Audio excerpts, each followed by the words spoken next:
Hi everyone, again it's me, your math teacher Jello. For today's video, let's continue our discussion on how to solve exponential inequalities. Okay, so we have here two examples. Number 1, 3 raised to x is less than 9 raised to x minus 2. So sinusolve natin yung exponential inequality na to. Okay, so 3 raised to x is less than 9 raised to x minus 2. So dito guys, kung mapapansin natin, magkaiba yung bases natin, right? So ang goal natin dito ay dapat magkapare sila. So, copy nyo lang 3 raised to x is less than yung 9, gawin yung 3 raised to the second power or express 9 in exponential form, which is 3 squared. Okay, do not forget kasi we have exponent here. So, it makes sense to put the parentheses, kaya maglagay tayo ng parentheses, x minus 2. And then, since the bases are the same, so drop the bases. And then, equate na natin yung exponent. So, bring down nyo lang yan, guys. So, pwedeng bring down muna or pwedeng mag-multiply na agad. And then, x minus 2. Okay, distribute yung 2 dito sa parentheses. Copy nyo lang muna yung x natin. Is less than. So, 2 times x is 2x, right?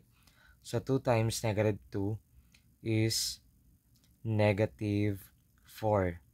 Okay?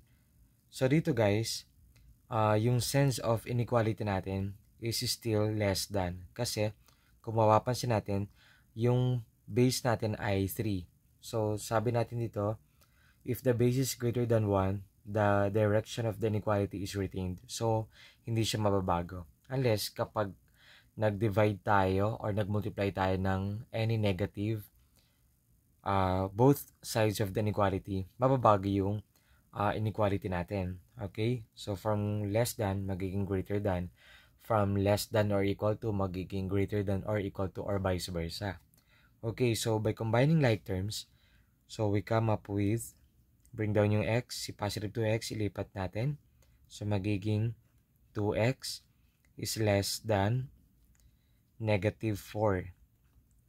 Okay, so x minus 2x becomes negative x is less than negative 4. Okay, so ito na yung sinasabi natin kanina. So, if both sides of an inequality are multiplied by or divided by the same negative real number, which is ito, parehong negative 1 yan, kasi negative to. So, therefore, the sense of the inequality is changed. So, mababago yon. Okay, negative 1 over negative 1 magiging positive 1x or x only. Okay, so x is from less than rather, magiging greater than negative 4 over negative 1, positive 4. Okay? So, therefore, yung magiging sagot natin dito ay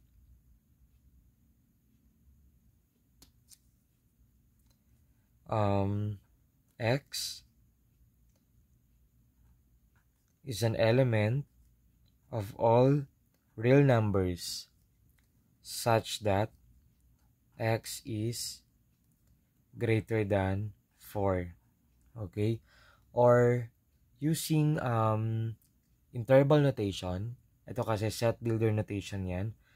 So, pwede siyang maglagay tayo ng or. So, pwede natin gawing, since yung direction ng inequality natin ay to the right kasi greater than 4.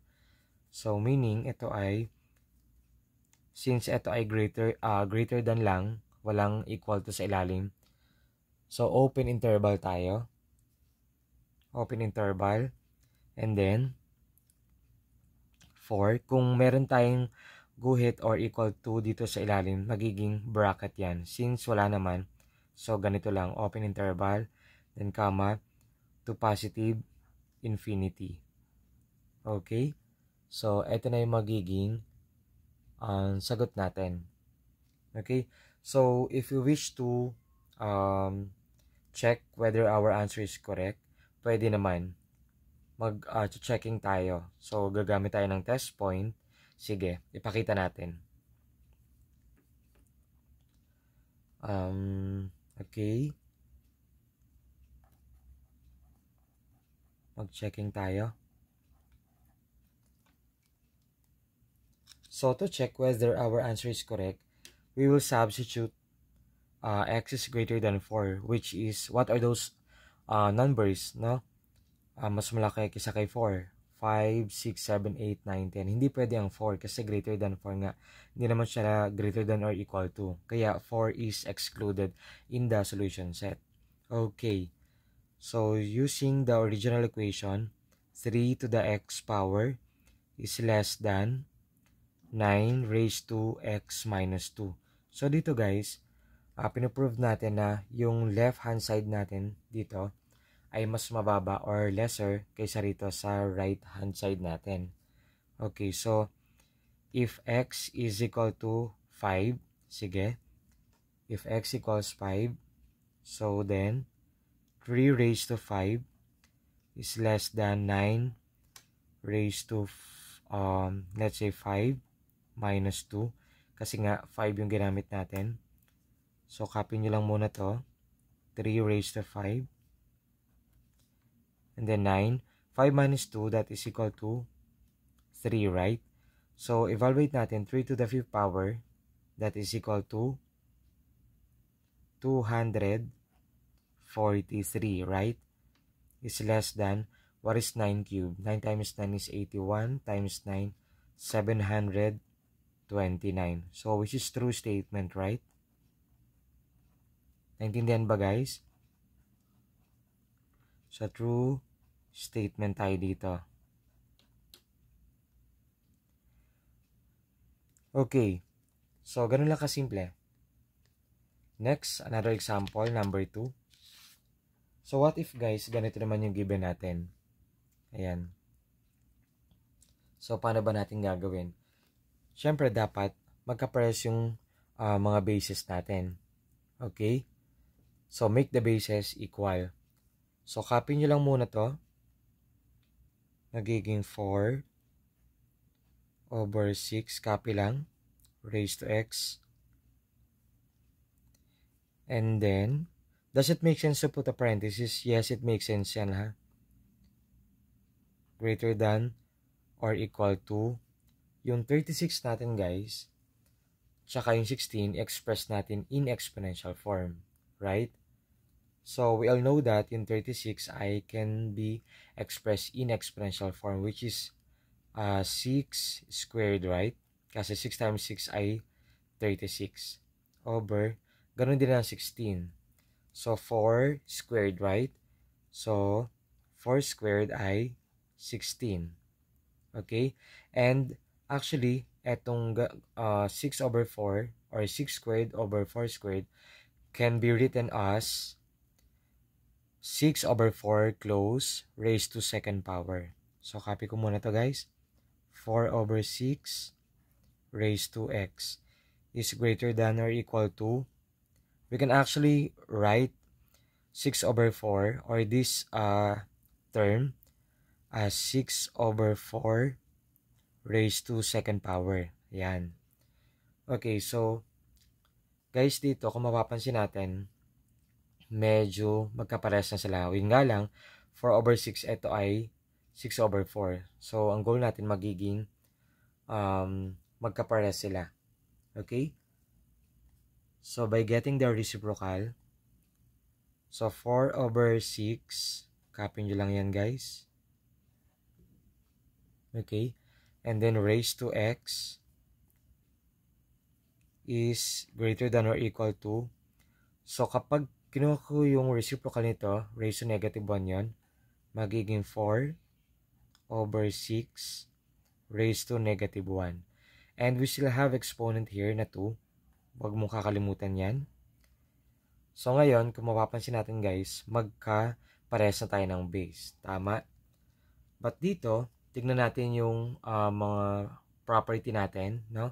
So sabi dito, if b is greater than 0 but less than 1, then b raised to x is greater than b raised to y if and only if x is less than y.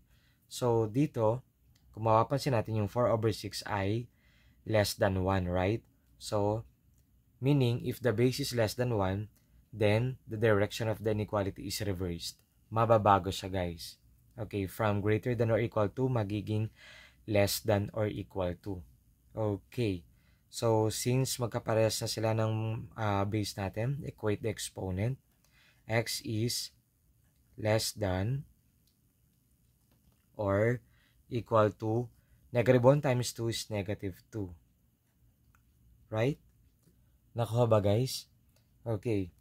So, dito, ang magiging sagot natin, using set builder notation, ang solution set natin ay X is an element of all real numbers such that X is less than or equal to -2.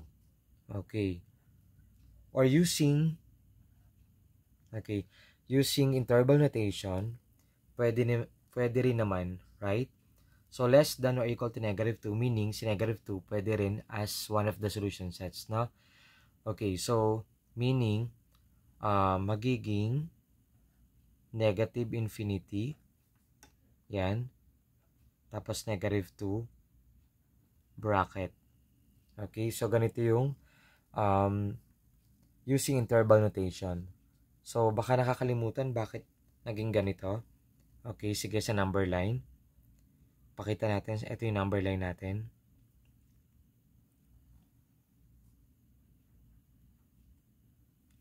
So, ito yung 0.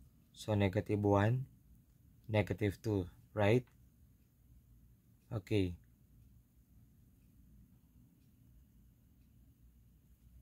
So, extend natin. So, ito, -2, less than, mas mababa, which is -3, -4, pwede rin ang -2, -5, and so forth. Okay, so dito guys, ito yun. So, since yung -2 ay kasali, part of the solution set, so yung from open circle, magiging ano to, shaded, no? Okay, kasi part of the solution set. So, ito yung positive infinity, ito yung negative infinity. So, meaning, ito guys, hindi siya open and close parenthesis kasi part of the solution set. Gagamitin natin yung bracket. Okay? So, ito na yung magiging sagot natin. Okay? Either set builder notation or interval notation. So, kung gusto nyo i-check yung sagot natin kung tama ba, so kumbaga magte-test point tayo or yung mga solution set doon within the interval, pwede natin gamitin. Okay? So, paki-sagutan ang quiz nyo.